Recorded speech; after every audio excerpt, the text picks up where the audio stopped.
vous faire un compte-rendu du Café Tao auquel j'ai assisté ce samedi 16 avril.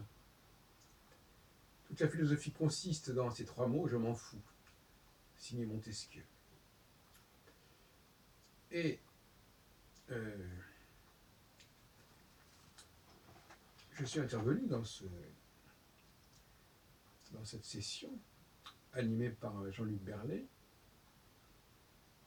parce que il a beaucoup été question, d'une part, de philosophie stoïcienne et sceptique, qui ont été en quelque sorte influencées, d'après Berlet et d'après d'autres, par l'Orient.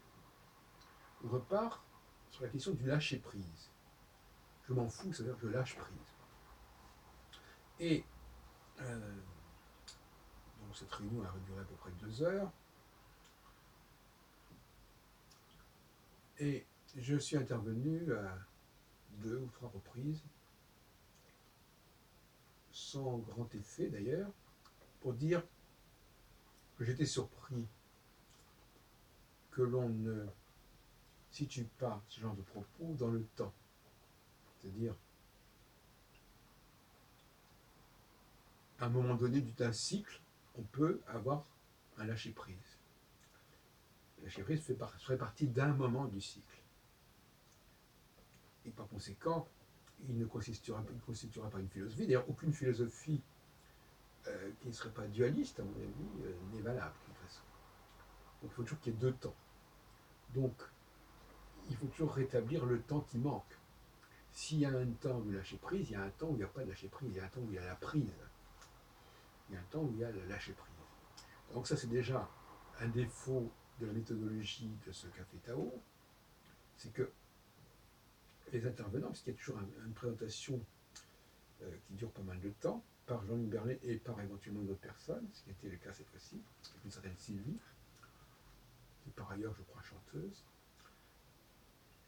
et qui nous a résumé en lisant tout simplement, en recopiant des textes à ce sujet, ce qu'on entendait par le sentier octuple, par les 4 chemins, etc.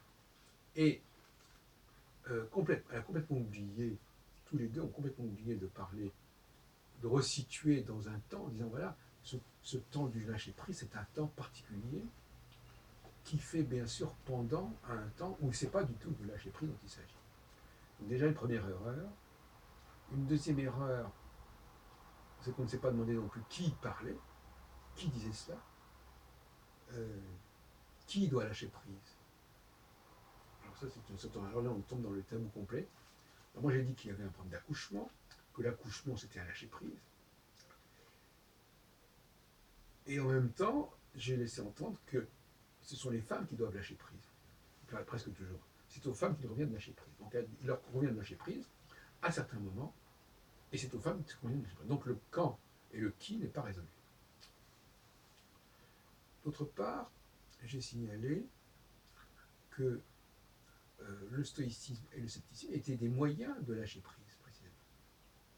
Ça permettait de remettre en doute, en question, un attachement à un certain processus qui nous a accompagnés pendant un certain temps, et par conséquent, à nous libérer de cet attachement, par le stoïcisme ou par le scepticisme, ou par les deux courants.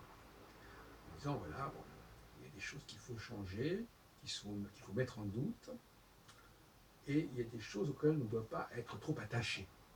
Or, précisément, le lâcher-prise, c'est ne pas être attaché. C'est un détachement. Donc là encore une erreur. Quand on n'oppose ni la question du quand, ni la question du qui doit lâcher prise, quand il doit lâcher prise, il y a problème. Et je trouvais intéressant de noter que spontanément, quand des personnes comme ça prennent la parole sur des sujets pareils, ils n'ont pas la bonne approche. Puisqu'ils ne se posent pas la question de savoir à quel endroit d'un processus, tel propos, quel qu'il soit d'ailleurs, quel qu'il soit, il faut toujours le resituer dans le temps. Et deuxièmement, il faut toujours le resituer dans l'espace, c'est-à-dire qui dit ça et à qui ça s'adresse et pour qui c'est nécessaire. Si on ne répond pas à ces questions, je ne vois pas très bien l'intérêt. Et le lâcher-prise, oui, très bien, mais pour se libérer, pour évacuer le passé et pour se préparer à l'avenir, pour se préparer, pour être à nouveau capable de se charger de quelque chose de nouveau en s'étant déchargé de l'ancien. Et donc dans le cas de Montesquieu, bon, il est clair qu'il aurait dit apparemment cela à la fin de sa vie, et que finalement, aucun propos ne résume et n'épuise une philosophie, puisqu'une philosophie, elle représente de facto des vécus successifs, des valeurs successives, des pulsions successives, quelque part, je dirais, des instincts successifs, et par conséquent, il est important, d'un point de vue méthodologique, dans un devoir de philosophie, puisque nous avons là quand même un café philo, et animé par Jean-Luc Berlet, docteur en philosophie, et donc nous avons là la nécessité de resituer dans le temps ce genre de propos, quel qu'il soit.